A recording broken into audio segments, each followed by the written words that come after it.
semana pasada. Por eso ve las sillas estilo, Momposina, sí, Roberto, momposina. acá, El Tito que ahora, Ah, sí. Juanca, bienvenido. muchísimas gracias. No, me encanta poder compartir con amigos tan gratos, pero adicionalmente celebrar el hecho de poder tener estos medios alternativos para poder hablar de una manera escueta, amplia, sobre todos los temas que seguramente son sensibles para nosotros como sociedad porteña, pero donde además se pueda abordar con personas que conocen profundamente el tema de la región y de la ciudad como ustedes.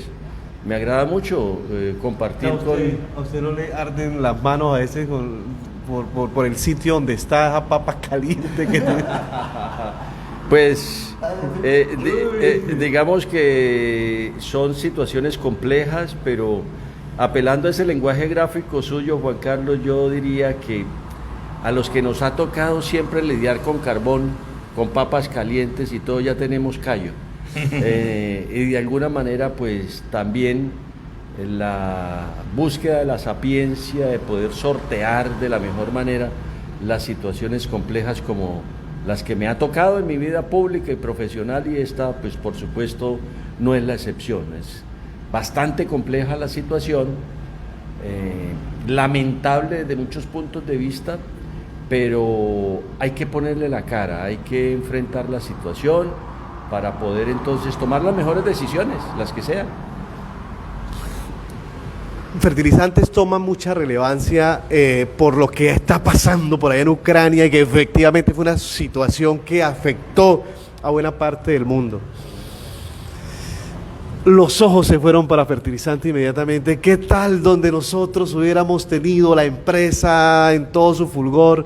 Quizás fuera un nicho económico supremamente grande, y esto pues redundaría en beneficio no solo para Barrancabermeja, sino para la región. ¿Qué ha pasado? Usted obviamente conoce fertilizantes y bueno, también la historia de esta entidad. Hoy por hoy, ¿cómo está? Se dice que se puede rescatar, que no se puede rescatar, no, que eso ya no sirve, ¿cuál es la realidad en torno a una empresa que además hace parte del corazón, de los afectos, de las emociones de una ciudad? Pues tuvo que pasar lo que menciona Juan Carlos con la guerra entre Rusia y Ucrania para que hubiera un desabastecimiento de insumos agrícolas, específicamente de los abonos que salen de esta parte del mundo a regiones como la nuestra, y con ese desabastecimiento, entre otras, empezar también a hablar de lo que podría ser un riesgo a lo que se denomina la seguridad alimentaria, es decir, un riesgo de hambruna en el mundo. Y tuvimos que llegar allá para decir, oiga, Ferticol es importante. Dolorosamente, hay que decir las cosas también como son. Nosotros tuvimos aquí durante casi 60 años a Fertilizantes, y más allá de ese sentimiento al que usted hace referencia, Juan Carlos, hay que decir también que los barranqueños no le dimos la importancia a esta empresa, no se la dimos. Y ahora que está en liquidación, entonces muchas voces salen a decir, ay, Fertilizantes, ¿y por qué cuando estaba funcionando no le pararon bolas, como se dice coloquialmente, a esta empresa que, miremos la historia, nació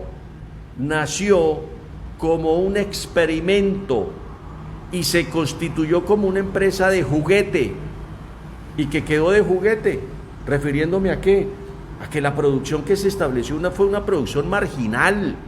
Ferticol, cuando más pudo, llegó solamente al 3% de la demanda nacional de abonos, y 3%, eso es prácticamente nada. Por eso cuando Ferticol entra en crisis, no le hace ninguna cosquilla al tema de la distribución de abonos en Colombia. Por eso ese argumento que dicen que es que se acaba Ferticol y se pone en riesgo a los agricultores, puras mentiras. Eso hace rato que ya está superado esa evaluación, ese análisis, porque Ferticol nació como una empresa experimental con una capacidad de producción residual muy pequeña, y nunca se le hizo ninguna ampliación, nunca se le hizo ningún ensanche, nunca se le hizo ninguna repotenciación a los equipos, una tecnología que tiene aquí 100 años, porque no hubo voluntad política y porque los intereses se centraban en otro tipo de acciones y porque pensaban que Ferticol era como Ecopetrol, que es una ubre que la ordeñan y la ordeñan y la ordeñan y siempre da leche.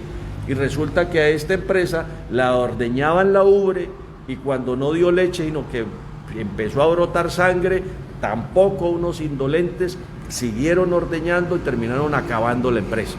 Esa es la verdad. Bien. Entonces, en resumidas cuentas, Ferticol no le importó a la clase dirigente de la ciudad.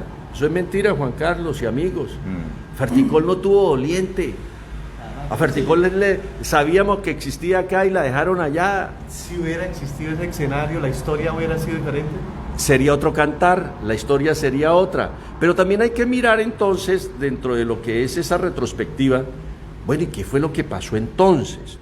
Yo tengo una tesis sustentada en documentos históricos y evaluaciones congruentes para determinar que allí no hubo nada más distinto que la intención de Ecopetrol de explotar para su propio beneficio una empresa que industrialmente le podría aportar algo, que energía, y la mejor fachada era una productora de abonos, pero la productora de abonos era lo de menos, y la creó, la utilizó, la explotó, luego la llevó a su mínima expresión, la regaló y después la acabó.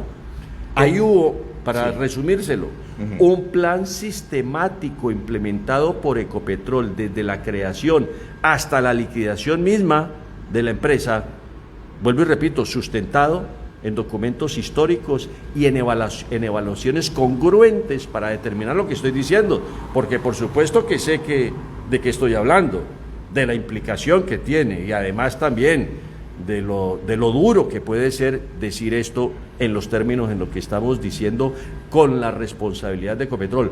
Pero repito, son secretos ahí, los tengo documentados. Y que la ciudadanía, de una u otra forma, lo que llaman los secretos a voces. Sí, pero también hay que las cosas decirlas objetivamente. Sí, Ecopetrol es responsable, sí, pero también hay otros responsables de lo que pasó con Ferticol.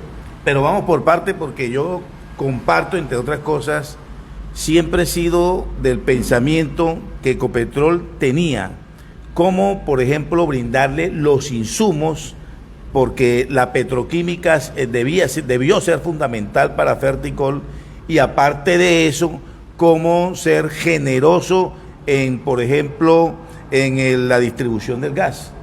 Sí, de acuerdo, el gas es una materia prímica, una materia prima de la petroquímica. Son 3 materias primas básicas para plantas petroquímicas de esta naturaleza: el aire que se toma de la atmósfera, el agua que se tomaba de la ciénaga San Silvestre y el gas que se le compraba a Ecopetrol. Pero Ecopetrol llegó a una actitud mezquina con Ferticol al punto que si a las 3 de la tarde no le pagábamos el gas que se le compraba a Ecopetrol, cerraba la llave. Eso es como el gota a gota que conocemos aquí en Barranca Bermeja, peor que el gota a gota, porque el gota a gota por lo menos le dice vengo pasado mañana o vengo la otra semana. No, Ecopetrol era peor que el gota a gota. Si a las 3 de la tarde no se le pagaba el gas, cerraba la llave y con eso se apagaba todo el complejo. ¿Fruto de qué? Sí, incumplimiento de Ferticol, es verdad. Pero ahí debió haber cabido otra serie de evaluaciones diferentes, porque efectivamente lo que dice Daniel Barba es cierto. El único que tenía el know-how, el conocimiento, la infraestructura, el músculo financiero y todas las variables a favor para continuar desarrollando la petroquímica era Ecopetrol. Pero no lo que sucedió, que Ecopetrol orquestó un movimiento jurídico, entre otras ilegal e irregular, para regalar a Ferticol cuando se le convirtió en un problema, y lo terminó regalando entonces al sector público, y este es el único caso en el mundo donde un gobierno seccional es dueño de una planta petroquímica. Le regaló un problema, pero, y sobre todo a un ente universitario que estaba en problemas. Que estaba en problemas. Y lo hicieron ¿cómo? Maquillando estados financieros. ¿Cómo lo maquillaron? Pues sencillamente lo que era una deuda lo capitalizaron y lo que estaba en rojo quedó en azul. Al estar de una vez maquillados los estados financieros, dijeron, mire, la deuda quedó superada, pero resulta que ahí había un problema financiero de marca mayor, que para que se me entienda mejor, se los explico en los términos que son. Sí. Las empresas no se acaban por insolvencia, las empresas se acaban por iliquidez. Y estos son dos conceptos financieros totalmente diferentes, porque se puede ser solvente, pero no tener liquidez, que era lo que acontecía con Ferticol. Es como el que tiene casa, finca y todo, pero no tiene efectivo. No tiene flujo de caja, y como no tiene flujo de caja, empieza a entrarle allá los problemas que van cada vez a complicarse exponencialmente, porque repito, el acabose no es por la solvencia, sino por el flujo de caja o por la liquidez. Y eso fue lo que pasó allá en Ferticol. Bueno, ¿hay algo que hacer en ese momento o definitivamente? y le complemento, ¿cómo avanza? Ya se autorizó ya la liquidación de Ferticol, ya. No vino a acabar Ferticol, dice. No, ¿cómo avanza ya ese proceso? Porque yo vi una noticia suya en relación ya al pago de la mesada de los pensionados. ¿Cuántos pensionados son? ¿Cómo va la cosa? No, es que ustedes van muy rápido, porque ya estamos llegando, es que estamos saltando de un lado a otro. Dice la gente, Juan Carlos vino a cara de Copetrol y resulta, a Ferticol, resulta que ya estaba acabado. Exactamente, iba para allá, Juan Carlos, porque es muy fácil lanzar juicios a priori y decir entonces con un estigma de que Juan Carlos vino a acabar cuando efectivamente eso ya estaba acabado. Yo pude demostrar como gerente entre octubre del 2013 y 2016, que fue el momento de máxima gloria de los últimos años de Ferticol, que Ferticol podría ser viable. ¿Y lo pude demostrar con qué? Con inversiones millonarias, cerca de 15.000 millones de pesos yo personalmente los pude hacer en el aparato productivo de la compañía. Y logramos tener el doble de lo que en su momento se tenía hasta el momento de capacidad de producción. La planta de amoníaco, que escasamente producía 25 toneladas, yo la llevé a producir 54 toneladas día. La planta de ácido nítrico, que producía 70 toneladas, 60 toneladas día, yo la llevé a producir 140 toneladas día. Introduje nuevos elementos al portafolio de la empresa para otros sectores como la minería, con ventas también para empresas multinacionales como Orica, como Brentac de suministro de insumos agrícolas, para determinar que los productos se podrían entregar con calidad, con precio y en oportunidad a la mejor exigencia de las multinacionales. Pusimos los salarios al día. En octubre del 2013, cuando yo llegué, la empresa estaba pagada y le debían 6 meses de salario a los trabajadores, y cuando salí la entregué con la nómina al día, con las obligaciones pensionales fondeadas al 100%, o sea, sin problema con las obligaciones pensionales, pero además con las mesadas también al día, con un plan de desarrollo aprobado por todos los órganos de control y con la plata garantizada para que ese plan de desarrollo a 10 años garantizara el salvamento de la empresa. Pero ahí entonces entra la evaluación. ¿Y qué pasó? Llegó el otro que acabó fertilizante, porque uno fue Ecopetrol. Estamos hablando ahorita. Ecopetrol, el otro, y hay que también, y lo digo así, mirando a la cara a toda la opinión pública que pueda vernos, y a todos ustedes, además porque lo he dicho en escenarios públicos y también lo tengo documentado. Un grupo de trabajadores sindicalizados fueron los responsables del acabose de Ferticol, así de sencillo. O explíquenme cómo, por ejemplo, como lo dije también en la asamblea del departamento, el presidente del sindicato, que le debía 14 millones de pesos, presentaron una reclamación y terminaron reconociendo 350 millones. O el vicepresidente, que le debían 14 millones, le terminaron reconociendo 320 millones. O la esposa del presidente, que le debían 15 millones, le reconocieron 400 millones de pesos. O sea, y así sucesivamente con 60 trabajadores más, para hablar solamente de un movimiento de conciliaciones que se hizo en diciembre del 2019. Es más, 8 días antes de que llegara el gobernador Mauricio Aguilar, con la clara intención de acabar los recursos que hubieran podido garantizar el salvamento de la empresa. Entonces, una responsabilidad histórica efectivamente la tiene Ecopetrol, pero hay que ser claro, ahí hay otros responsables. El sindicato Sintrenquigas fue responsable por esas conciliaciones y transacciones que solamente en diciembre del 2019 le significaron a la empresa 14.800 millones de pesos.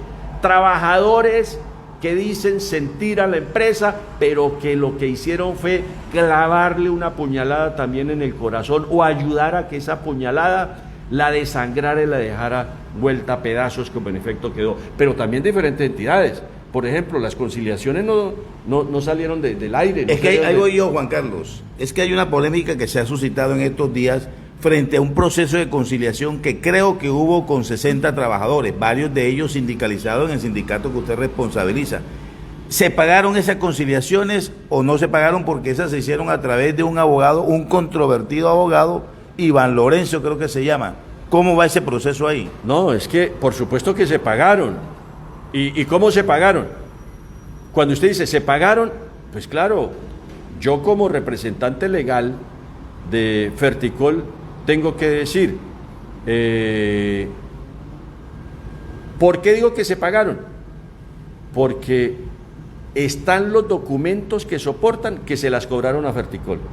Y si se las cobraron a Ferticol, pues yo tengo que decir, se pagaron.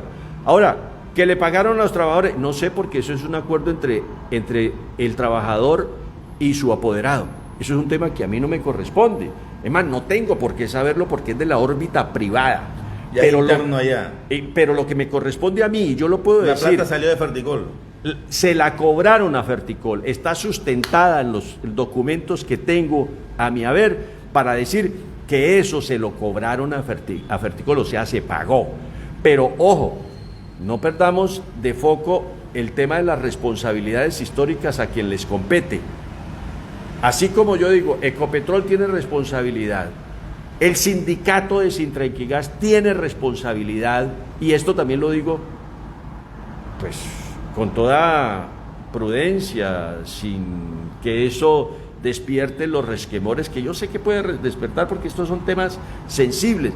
Pero si se trata de decirnos la verdad, hay que decirlas como son. De la misma manera que las conciliaciones se realizaron en una entidad oficial como el Ministerio del Trabajo, Oficina Especial de Barranca Bermeja, donde en un solo día, quienes hemos tenido que ir a la Oficina del Trabajo sabemos que una conciliación demora mínimo 45 minutos aproximadamente.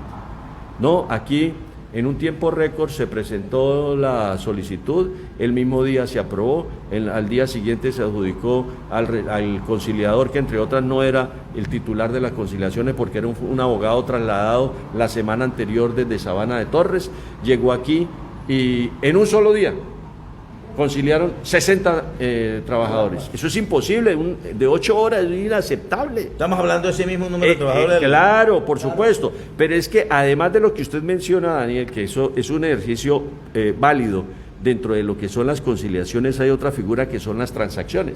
Y ahí entra otra responsabilidad. Yo sé que han habido administradores que son también responsables, porque los administradores son los que direccionan las decisiones de la empresa.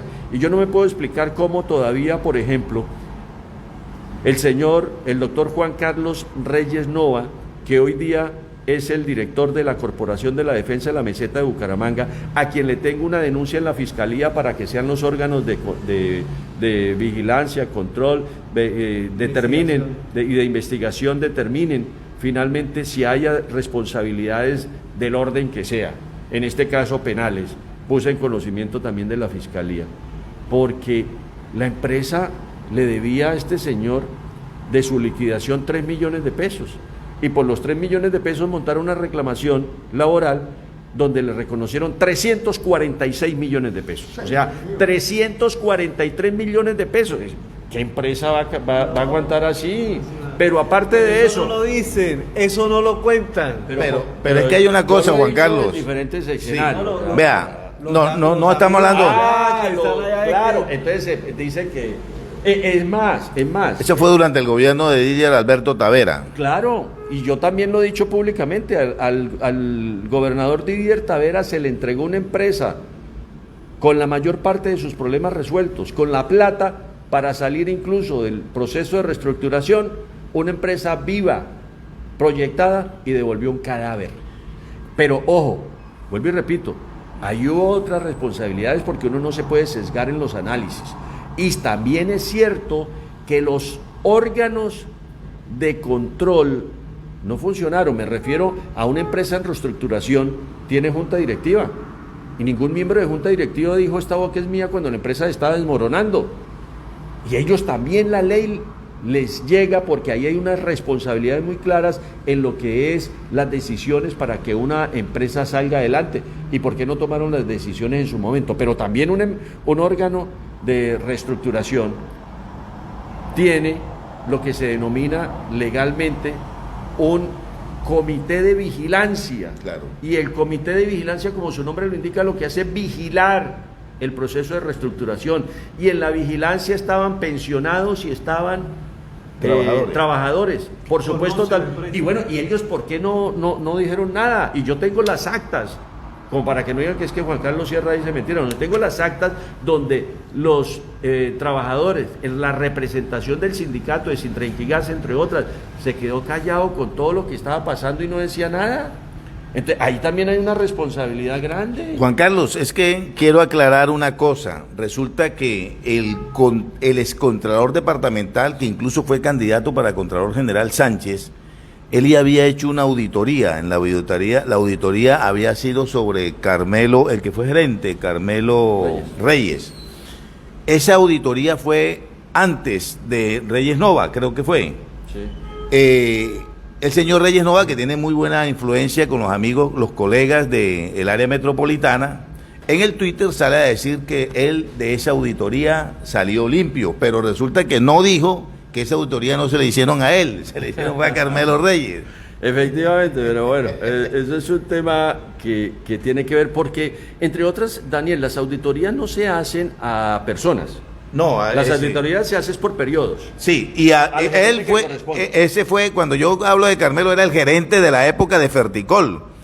Reyes Nova fue gerente en la época de Didier Tavera. Esa auditoría no le correspondía a esa gerencia, a esa administración de Ferticol, correspondió fue a otra. Pero él salió y se lavó las manos como un amigo nuestro y dijo, no, a nosotros salimos limpios.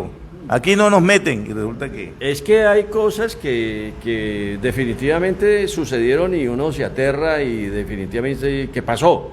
A propósito, usted me hace acordar de Reyes Nova con un ejercicio financiero que se hizo en el Banco Itaú de Barrancabermeja, donde movieron 1.000 millones de pesos que no tenía ni idea la directora financiera de la empresa, ni tampoco la tesorera, y cuando ellos advirtieron, fueron y le dijeron al gerente, venga, aquí hay unos movimientos de 1.000 millones de pesos que no sabemos ni la tesorera ni yo, y dijo, no, yo soluciono eso, y cuando fueron a preguntar al banco, dijeron, sí, ya sacó la plata el gerente.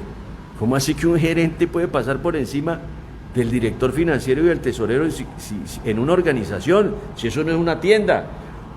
Uno, por más gerente que tenga y por más investidura, tiene que respetar el ordenamiento de una organización. Y allá sucedió esto que estoy diciendo, que es muy delicado. y es peor porque esa era una fiducia.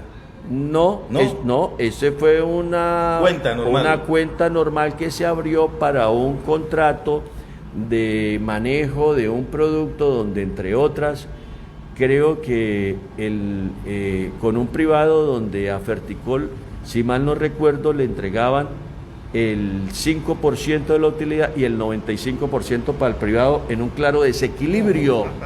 Entonces, todo eso sucedió. Lo que pasa es que, vuelvo y repito, hay cosas que quedan allá en el oscurantismo y yo los he llevado ante las autoridades competentes. Uno no sabe si reír o llorar. Yo pienso que sí, lo que ha pasado allá Tragicomedia. Es un tema que llama la atención, pero donde definitivamente uno dice, allá pasó de todo.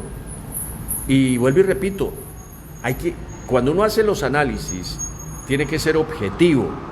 Y las evaluaciones, entonces, como ustedes ven, pasan por Ecopetrol, por el sindicato, los trabajadores, el Ministerio del Trabajo, los órganos de control, la junta directiva, los administradores, por supuesto, el comité de vigilancia, la fiducia, alianza fiduciaria, por supuesto también las supersociedades, porque después de estar casi 18 años, 15 años, la empresa en reestructuración, ejerciendo su rol como de inspección, vigilancia y control de un proceso concursal. Después las supersociedades se lavó las manos y dijo, ay no, hay incumplimiento del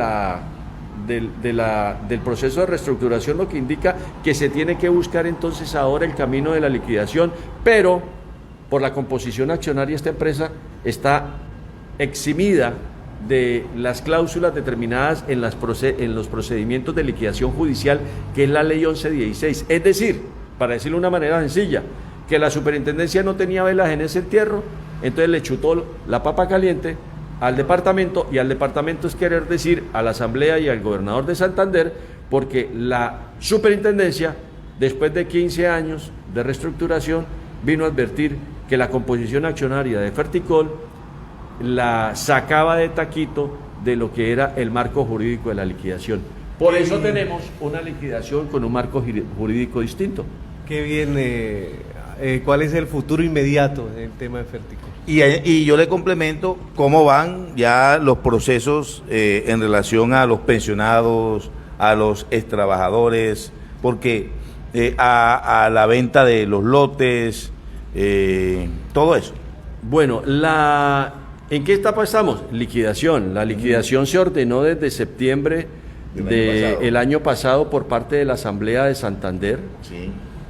El gobernador ordenó el inicio del proceso de liquidación desde enero, exactamente el 13 de enero del presente año. Empieza a contarse desde el 13, ¿no? La liquidación formalmente, sí, efectivamente. Desde entonces hasta acá estamos avanzando en el proceso de liquidación, porque al nombrarme como liquidador mi obligación es obviamente pensar en la liquidación, y en este momento la última corrida que hicimos la semana pasada de todo el proceso, estamos exactamente en el 42% del proceso de liquidación. Van avanzando. Sí. Hay algunas circunstancias que nos tienen relegados también por cosas que sorprenden. Voy a mencionar, por ejemplo, una que me llama poderosamente la atención. En un proceso de liquidación, obviamente, se tiene que respetar el ordenamiento jurídico para el levantamiento de fueros sindicales. Desde el mes de febrero, una vez se me nombró como liquidador y empezamos a estructurar todo el procedimiento, se presentó la demanda para el levantamiento de los fueros sindicales que se tienen que tramitar ante los juzgados laborales. Hay dos juzgados en Barranca Bermeja, el primero y el segundo. El primero ya resolvió las demandas para levantamiento de fueros, pero el segundo, desde febrero que presentamos las demandas para levantamiento de fueros, nos programó audiencia para noviembre, cuando la ley obliga trámite prioritario para procesos liquidatorios y mucho más para estas empresas que se pueden considerar bienes fiscales, porque es más del 90% de la composición pública. Entonces, eso tiene una implicación financiera, fiscal, que... Y en los tiempos. Por supuesto, y entonces retrasa los tiempos, efectivamente, pero solamente para hablar de la parte financiera, eso tiene un impacto cercano a los 700 millones de pesos, que también entonces me obligó a tener que poner en conocimiento del Consejo Superior de la Judicatura, para que determine qué tipo de responsabilidad se pueden adjudicar ahí frente a eso, porque no es lógico que si yo pongo una demanda en el mes de febrero para un tema que tiene que ser prioritario por ley, entonces me vayan a programar a primeras audiencias para el mes de noviembre, cuando luego viene un procedimiento también que puede llevar a revisión del tribunal. Entonces, después del juzgado al tribunal, ¿cuánto más nos vamos a demorar? Entonces, ahí es donde yo digo que son cosas que llaman la atención, pero que no debieran suceder, pero que también hay que hacerlas públicas para que la gente sepa en el estado en que nos encontramos. Sin embargo, mi obligación en ese sentido es buscar dos cosas fundamentalmente, que es lo que me comenta permanentemente el gobernador como una tarea que tiene que ocupar mi agenda de trabajo, que es resolver el tema de pensionados y trabajadores. Pero ahí hay que decir entonces también de una manera clara que la parte financiera de Ferticol está en rojo. ¿Por qué? Porque las deudas de Ferticol son más o menos de 190.000 millones de pesos. 190.000 millones. Aproximadamente. Y la empresa vale más o menos 120.000 millones. O sea, que son más las deudas que lo que vale la empresa. Es decir, que el patrimonio de la compañía está más o menos en menos 60.000 millones de pesos. ¿Y cómo hacer entonces? Pues la ley también determina unos procedimientos donde se establecen unos periodos específicos para presentar las reclamaciones a la empresa, quienes crean que tienen derecho. Esto se hizo entre el mes de febrero y marzo, luego entra un proceso de calificación de las reclamaciones o graduación o calificación y graduación de las reclamaciones, luego viene un periodo también de impugnación, que es en este momento en el que estamos, que es resolver las impugnaciones al proceso de calificación y graduación de las reclamaciones que se presentaron a Ferticol. En total se presentaron 454 reclamaciones, estas en el 90% que corresponden a reclamaciones de orden laboral, y todo estas reclamaciones suman 125.000 millones de pesos. O sea que se reduce entonces de 190 a 120. No, porque esas no contemplan otra variable que se llama el pasivo cierto no reclamado, que son las deudas que efectivamente tiene la empresa, que de todas maneras entran dentro de un rubro diferente que se llama pasivo cierto no reclamado, y todo lo demás con lo que, además de las pretensiones, el pasivo cierto, lo calificado y todo, las cifras de Ferticol pasan de los 280.000 millones de pesos. Me siento, Juanca, en los bolsillos de los trabajadores, pelado. Eso no es una papa caliente, eso es como un ñame de 5 arroz. Pero se pueden buscar algunas alternativas. Mire, por ejemplo, a los pensionados, yo les decía que en su momento logré, y lo digo en primera persona sin que suene a vanidad, pero es la verdad, fondearles el 100%, lo hice ejerciendo como gerente, para las obligaciones pensionales. Eso está en una fiducia que constituye, entre otras, en una entidad que se llama Fiduagraria. Sí. Allá hay depositados, mal contados, 9.500 millones de pesos. ¿Cuánto falta? No, sobra. Bueno. Sobra, porque a los pensionados, el último cálculo actuarial que lo hice con fecha diciembre 31 del 2021, el cálculo actuarial es de 6.800 millones de pesos. O sea, que 6.800 frente a 9.500, estamos con un excedente. Casi 3.000 millones. Pero resulta que no se puede disponer de esa plata porque Ferticol, después de que llegaron otros administradores, incumplieron el contrato, y al incumplir el contrato, entonces también el Ministerio del Trabajo, a raíz de unas determinaciones que se tomaron en su momento, congelaron los recursos, y solamente se pueden una vez se tenga la autorización del Ministerio del Trabajo.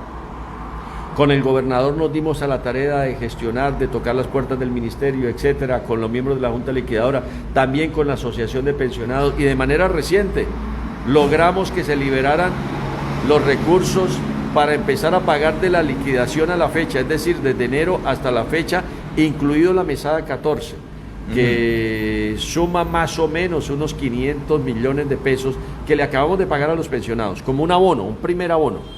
Ese primer abono es el primer paso para buscar la normalización de las obligaciones pensionales de Ferticol.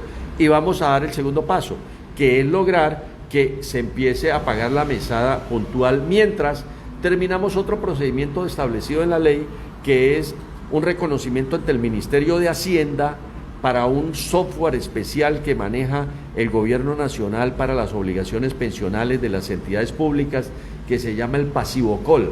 O sea, es el cálculo actuarial que yo tengo, pero en plataforma del Ministerio de Hacienda. Eso hay que cumplir unos trámites, estamos en eso.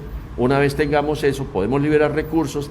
El decreto de liquidación, de todas maneras, que firmó el señor gobernador Mauricio Aguilar, establece que las obligaciones pensionales pasan estos recursos al Fondo Territorial de Pensiones de la Gobernación y en adelante hasta que esté el último de los pensionados o pensión sustituta, serán asumidas por el Fondo Territorial de Pensiones de la Gobernación de Santander, basados en los recursos que están en este patrimonio autónomo. Eso frente a los pensionados. Sí. Ahora, los trabajadores tienen una situación un tanto más compleja. ¿Por qué? Primero porque ¿Son cuántos trabajadores? aproximadamente unos 250 trabajadores. En total, con de diferentes nóminas, pero dentro de lo que son acreencias laborales, suman más o menos unos 40.000 millones de pesos. Esos 40.000 millones de pesos se le tienen que sumar el tema de la seguridad social, que desde hace por lo menos unos 10 años no se paga. Yo cuando fui gerente hice un nuevo cálculo, hice un acuerdo de pago con los fondos, se estableció, pero luego se incumplió y eso se disparó obviamente por multas, intereses y demás. Sí. En este momento está por encima de otros 40.000 millones de pesos. Ya van 80. Lo que significa, en consecuencia, que la única manera que se pueda tener para poder iniciar el pago a los trabajadores es con venta de activos, como lo ordena la ley. ¿Y Sí. cómo se conforma el tema de los activos? En lo que se denomina la masa liquidatoria. Ujú. ¿Qué activos hay en la empresa? El mayor activo es el lote donde funciona la compañía. Ese lote es un lote de 200.000 metros cuadrados con uso de suelo industrial. ¿Vale cuánto más o menos? Vale más o menos unos 70.000 millones de pesos aproximadamente. Son 20 hectáreas, efectivamente. Pero no alcanzaría. Pero Para las creencias hay que laborales. sumarle, digamos, otros predios, pero esos predios están invadidos. La franja de Postobón, diagonal a Obras Públicas, que es la franja que va a salir al colegio, eso está invadido. El otro, que es el lote del famoso Cabildo Zenú, que tiene orden de desalojo desde el 2018 y que no se ha hecho efectiva por parte de la Secretaría de Gobierno, específicamente la Inspección de Policía, que le corresponde el desalojo respectivo.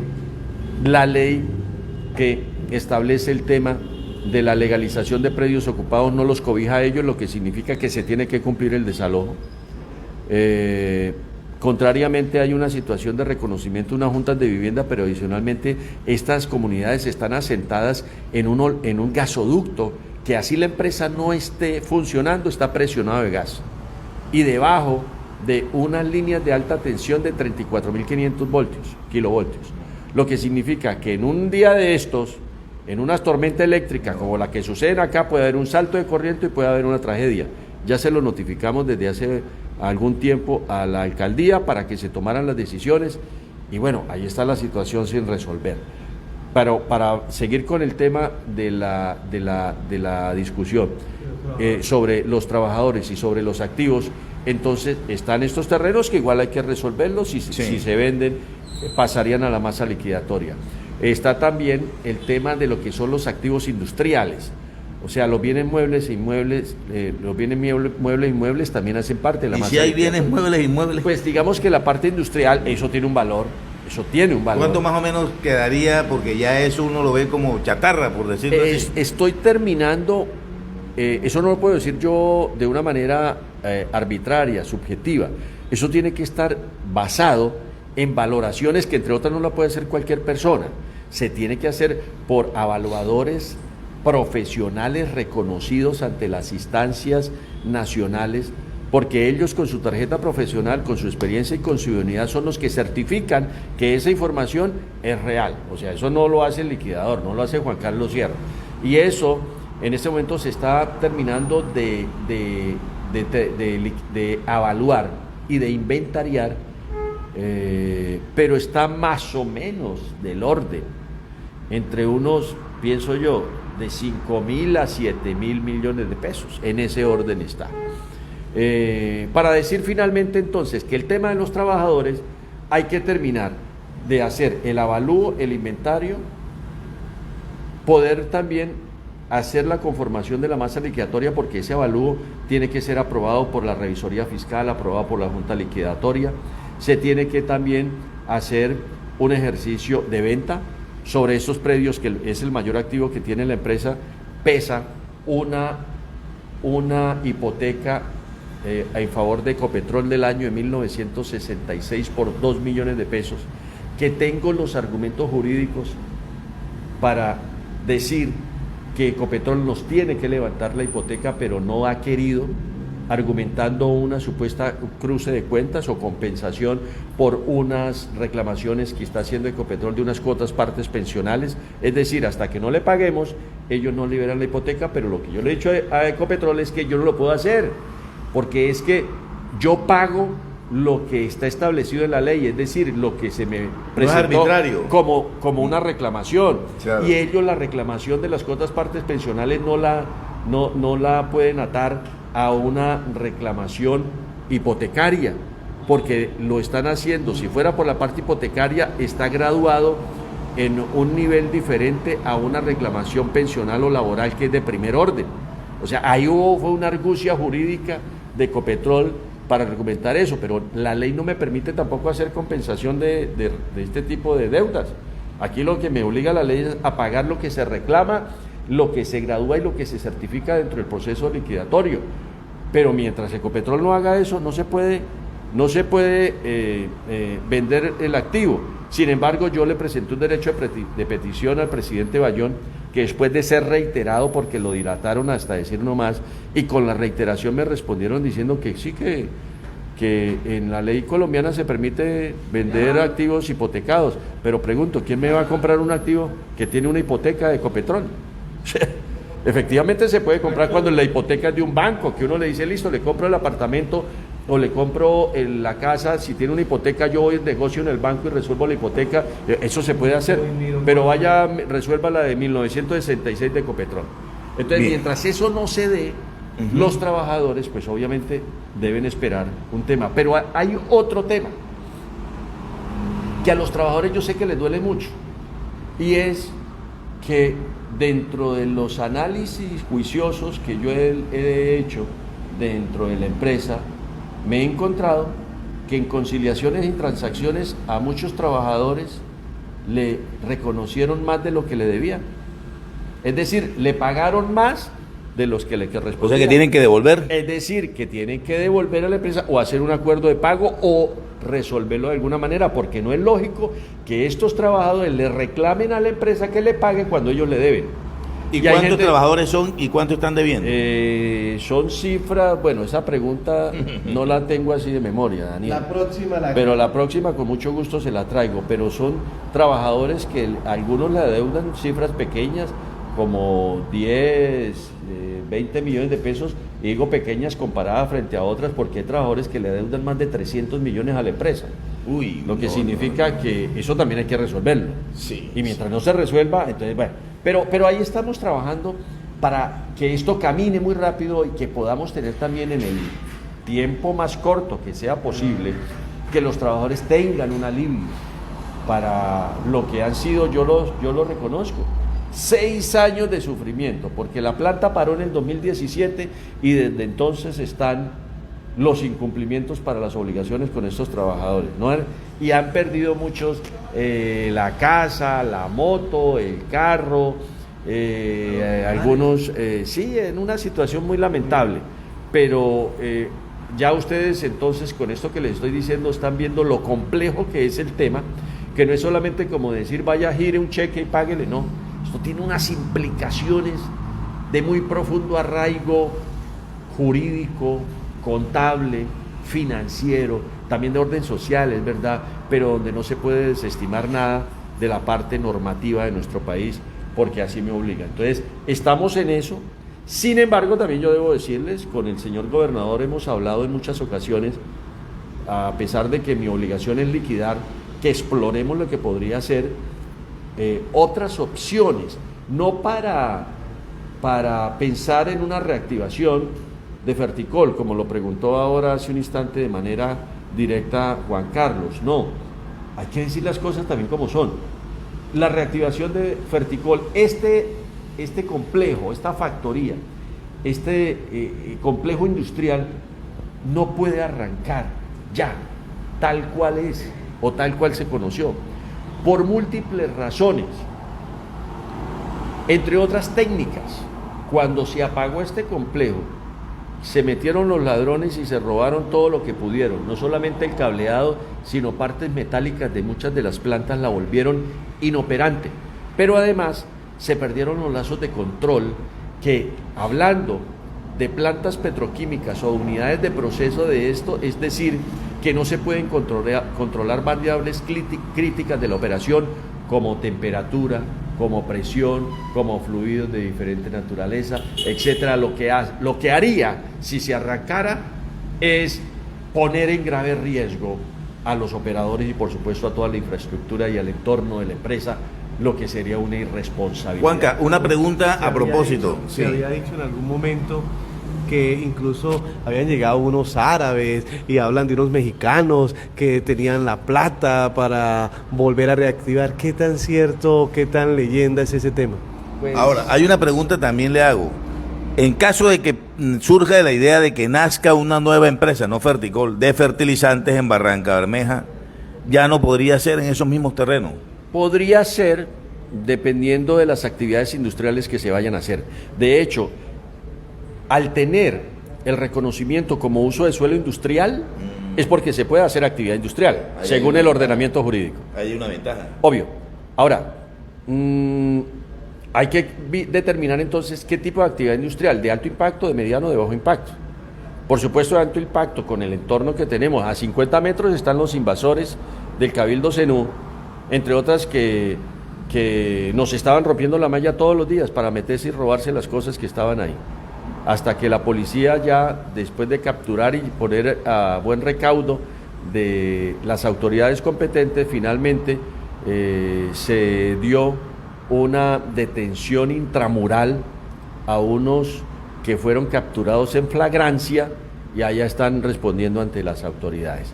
Pero bueno, frente a lo que podría ser el uso de estos terrenos, efectivamente depende de quien los compre. Y los árabes sí, en algún momento llegaron porque había una parte del terreno donde se habilitó con base en un contrato de gas que nosotros dejamos en el año 2015, que entre otras cosas nació a la vida jurídica y era por 10 años hasta el 2025. Lo conozco porque yo lo firmé, ese contrato lleva mi firma y que Ecopetrol después definitivamente y de manera unilateral decidió incumplir, donde se tenían unos precios determinados y este contrato se hizo basado en esa inversión de los árabes con una firma colombiana, se hizo basado en este contrato, lo que a la postre generó unas pérdidas multimillonarias porque Ecopetrol lo quiso suministrar el gas al precio que estaba pactado en el contrato. Un elemento adicional de lo que hemos hablado de la responsabilidad frente al tema de la empresa Ecopetrol. Pero allí, perfectamente dentro de las evaluaciones que hemos hecho con el gobernador, con un equipo técnico que nos ayuda a explorar ese tipo de actividades, hemos hablado de que se pueden incluso explorar opciones como establecimiento de una planta de mezclas físicas de abonos que supla el mercado nacional, incluso podría ser dable la posibilidad de establecer una planta de amoníaco de mayor capacidad para producir urea en una línea de producción amoníaco-urea, no tanto de los nitratos que tienen emisiones, mientras que la de amoníaco-urea hace el aprovechamiento de emisiones específicamente de CO2 para llevarlo a la producción. Se puede también pensar en algún tipo de ejercicio de transformación industrial de materias primas o de subproductos de la industria de la refinación del petróleo. ¿Por qué no pensar incluso en el tema de la oleoquímica, teniendo en cuenta la potencialidad que tenemos? Y aquí tenemos una planta de biodiesel. pero lo único que se hace ahí con la palma que hay en la región es exprimirle el fruto en las plantas extractoras. Y si acaso lo único que le agrega valor es el biodiesel a partir del aceite de palma. Pero oleoquímica no hay. Ya. Y ahí hay un potencial. Claro, de hecho, el producto que podría tener más posibilidades de desarrollo industrial de la palma es la glicerina, que tiene aplicaciones industriales, cosméticas y farmacéuticas. Y ahí hay un potencial enorme que se podría desarrollar en la oleoquímica y que allá podría ser perfectamente posible.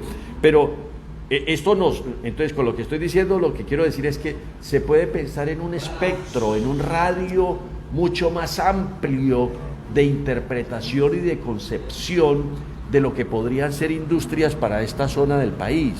Pero específicamente para la industria productora de abonos, por supuesto, se podría aprovechar estos terrenos con nuevas inversiones, con nueva tecnología, con nueva composición accionaria. Es clarísimo, no puede ser mayoritariamente pública una empresa de estas, porque terminamos en lo que terminó Ferticol. Y si lo que queremos es de verdad ayudarle a la agricultura, a los ciudadanos, al campo, pues ahí habría una posibilidad clarísima. Pero depende de factores que no controlamos nosotros. Perfecto. Lo que estamos haciendo es tratando de promover este tipo de iniciativas ante diferentes instancias privadas, nacionales, algunas internacionales, y de manera reciente también al gobierno nacional para explorar hasta dónde se puede tener eco frente a iniciativas de esta naturaleza, de todas maneras teniendo claro que ojalá Barranca Bermeja sea epicentro por todas las ventajas competitivas y comparativas que tiene nuestra ciudad como centro de transformación industrial o de fabricación de insumos agrícolas, y es más, si se quiere, en un espectro mucho más amplio, como acabo de mencionar y de ejemplificar, como un epicentro de transformación industrial de todo el país, aquí en Barranca Bermeja. Ya la En última cuanto no a pasa. Ferticol, exacto, y ya nos vamos. Sí. Vaya que el tema es muy interesante. No todo está dicho, entonces en Ferticol no todo está dicho. Yo creo que me remito así como está en la situación, no sé, veo el panorama muy gris. Ojalá, pues aquí tenemos a Juan Carlos, que es una persona que ha demostrado una capacidad de gestión Pero también con una expectativa. y una administración, pero hasta hoy, por ejemplo, la situación está como la última palabra del general, del coronel, no tiene quien escriba. Ferticol no tiene que Pero bueno, lo que pasa es que esa afirmación que hace Juan Carlos es muy ambigua. Dice, no todo está escrito, pues depende de lo que quiera decirse con eso. Si lo que quiere decir... Perspectiva, esa proyección que usted nos muestra de todas las alternativas empresariales que podrían ocurrir, máxime en un escenario de cambio donde tenemos que tener claro que hay un nuevo gobierno y quizás una de esas le podría interesar, obviamente en asocio con el sector privado para garantizar su permanencia en el tiempo. O sea, no todo está Solamente que la razón jurídica Ferticol S.A. yo sí creo que tiene los días contados. Ya se acabó. O sea, Bueno, no se ha acabado. No, pues Ferticol no se acabó. No, pero Jurídicamente tener estamos esa en liquidación. esperanza, pero tener esa esperanza de que resurja, a mí no me parece que sea posible. No. Además que es irresponsable. Es que se puede, ojo, porque lo que yo estoy diciendo no es revivir a Ferticol, lo que yo estoy diciendo es tener aquí el epicentro industrial, entre otras, con lo que hacía Ferticol y con otras cosas adicionales para hacer un polo. Para que moje la garganta mientras Y lo estaba extrañando. Muchísimas gracias. Yo no sé si ese fue un mensaje subliminal de Nando. Y muy bueno, excelente tinto, muy buen tinto, muchas gracias. Entonces, no, para que quede clara la idea, yo no estoy hablando aquí que la reactivación de Ferticol es un hecho, nunca. ¿Por qué? Porque el cierre de la liquidación de Ferticol está establecido en la ley, Sí, ya quedó a través de las decisiones que se han tomado y con las etapas que llevamos cumpliendo. Además del tema jurídico, por argumentos contables, financieros, judiciales, sociales y administrativos. O sea, no es por una cosa, es por la sumatoria de muchas cosas. Pero de la misma manera que se puede hablar que la liquidación de Ferticol debe continuar como en efecto la llevamos en un 42%, también es claro que es posible y necesario que la industria de producción de abonos ojalá siga siendo aquí en Barranca Bermeja, por una razón, la posición estratégica. Miren, solamente le voy a dar una variable. Dentro de la distribución de abonos en Colombia, en la estructura de costos, lo que más pesa es el transporte. Y los productos que se distribuyen en el campo colombiano vienen de la costa atlántico, específicamente de Cartagena o de Barranquilla. Algo por Buenaventura cuando viene importado de otras regiones del mundo. Pero todo eso se transporta por transporte terrestre. Si nosotros lo hacemos, para el caso de Barranca Bermeja, teniendo en cuenta que somos el puerto más al interior del país, la variable es esta, más o menos 1 tonelada de abonos, traerla de Barranquilla a Bucaramanga vale 120.000 pesos, traerla por río nos sale aproximadamente en unos 40.000 pesos, lo que significa una reducción, pero ojo, del mayor costo dentro de la estructura de costos del transporte. O sea, que al consumidor final lo beneficia. Obvio, porque ahí es donde se puede ser mucho más competitivo. Entonces, digamos que esos son factores que juegan a favor, repito, de que Barranca Bermeja sea epicentro, ojalá con inversión mayoritariamente privada, con estímulo del sector público, para que podamos tener aquí entonces una industria productora de abonos que siga existiendo en esta zona, por lo que hemos mencionado, pero que ojalá tenga otras posibilidades en un espectro mucho más amplio, con transformación industrial de productos, de subproductos, de materias primas, de la refinación del petróleo o lo que se vaya a hacer del petróleo, pero adicionalmente también con el tema del suministro de gas, pero adicionalmente también con el tema de la oleoquímica, que son factores que perfectamente nos darían una ventaja frente a otras regiones del país. Por algo Juan Carlos escogió esta profesión de comunicador, ¿no? Óigame, pero aquí tengo una propuesta, Nando y Juan Carlos, antes de concluir. Resulta que Juan Carlos Sierra, cuando fue gerente de Ferticol, fue capaz de llevar al presidente de la República, Juan Manuel Santos, a Ferticol. Eso no estaba contemplado en la agenda ese día que él estuvo en Barranca Bermeja. Ahora, como él fue capaz de llevar un presidente de la República en ejercicio, yo le propongo, se vienen los diálogos regionales que van a hacer aquí en Barranca Bermeja para las propuestas de los municipios de la región al plan de desarrollo. Yo lo invito a que usted haga esa propuesta en el marco de ese diálogo regional, presente esa argumentación para que quede sustentado cada vez más cómo podría Barranca Bermeja ser el epicentro de una industria diversificada en la producción de abonos y algo más. Interesante.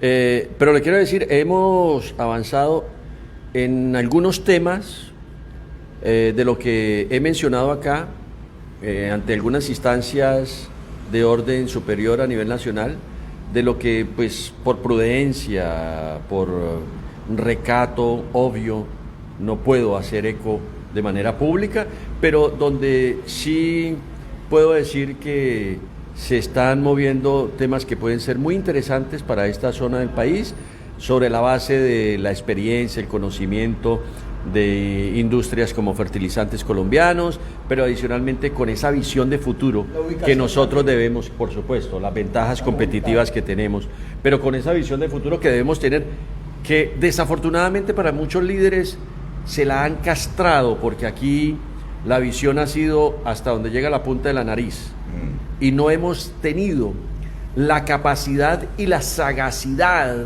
de mirar en un horizonte de largo plazo que nos permita desde ahora estructurar lo que es posible estructurar. Pero entonces estamos tocando puertas de todas maneras. O sea, tiene que ver más allá de la nariz, pero una nariz como la de Nando, más allá, más allá.